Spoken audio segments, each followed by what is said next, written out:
I had a feeling that the girl I was living with was cheating on me or whatever with the drug man and with the dope man, and I don't know if she was still, but he was at the house with his brother, and I had my little brother pick me up, and I went over there and I had a .22 revolver, Seal Date, which is an older gun, but I had one, and I had a K-bar, which is a military knife. It's what we were issued in SEAL training.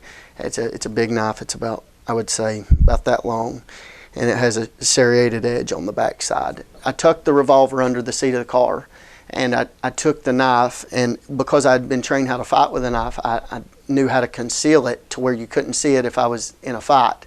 They had obviously been drinking and doing other things because they were real slow, and as I came in, I'd been smoking meth that night, so I was very amped up. And as I came in, I went to the kitchen and I hit the girl. I'm not going to say her name, but I hit her in the back of the head, and her friend was there, and I hit her and another girl. And then as I did, the guy came in through the front door, and when he did, I had that knife, and I hit him, and I believe I cut him right here. And then his brother, I think so it was, came out of the kitchen, and when he did, I hit him. And then before I knew it, I was on the ground with the guy I think I'd cut. And about that time, my little brother came in, and I felt him grab around my shoulders. And he got me up and got me out the front door. And we got in the car, and he took off, and he was crying. And I remember we were driving down the interstate, and I remember he said, "What are you trying to do, kill us? Or what are you?" And I remember grabbing his wheel. He had a Dodge Intrepid, and I grabbed the steering wheel, and it spun the car all the way out. And I remember we came right next to going into the guardrail, and we just barely stopped. And he said, "Why are you doing this?" And I didn't know. I wanted to die. I mean, I was, I was using all these things that were killing me anyway, and I had so much hatred and pain and hurt, and I didn't know how to process any of it. When I was about 9 years old, I was molested.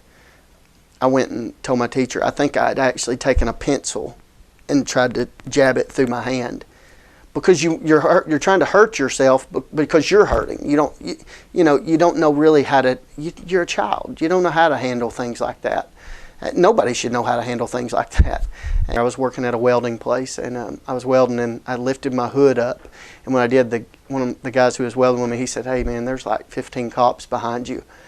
And I lit a cigarette, and I thought, this is probably the last time I'm going to smoke. And I stood there for a minute, I turned around, and they asked if I was Matt Hoover, and I said, yeah. And that was the last time I saw freedom for over a year.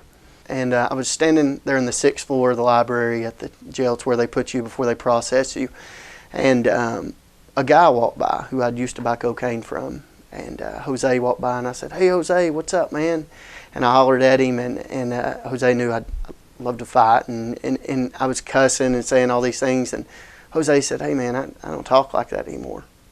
And I looked at him, and I said, "What do you mean, man?" And he goes, "Oh, I'm a Christian." And I was like, "Yeah, dude, I'm a Christian. I got baptized when I was 12 years old. I'm a Christian too." And he was like, "No, man, I'm not that kind of Christian. I'm a real Christian." And I was like, what are you talking about? And he said, "I'm going to get you in church tonight." And I went to church that Monday night, and a man named Vernon Sneed preached. And Vernon said, the first thing he said, he said, "How do you unscramble an egg once you've already scrambled it?" And I thought about it. And he said, "You can't." He said, "You can't unscramble your past. You can't change anything you've done. All you have is right now. You've got this moment to choose where the rest of your life is going to go." He said, "You can't live in the past. You can't live in the future. You have right now to choose." And he said, "God loves you, and Jesus wants to save you." And I thought, why would he love somebody like me? After all I've done, I had so much hatred in my heart. I mean, I had so much anger in my heart, and I thought, why would he love somebody like me?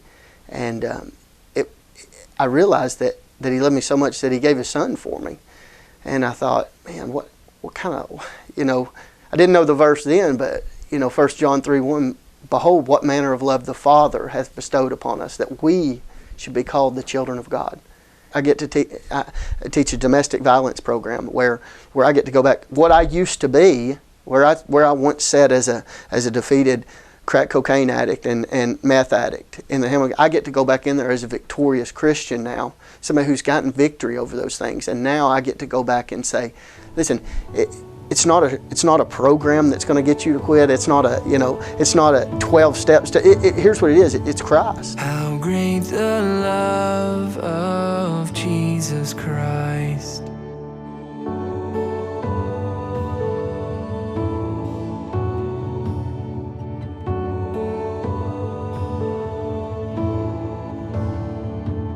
Upon the cross of Calvary, the blood was shed that pardons me. No longer bound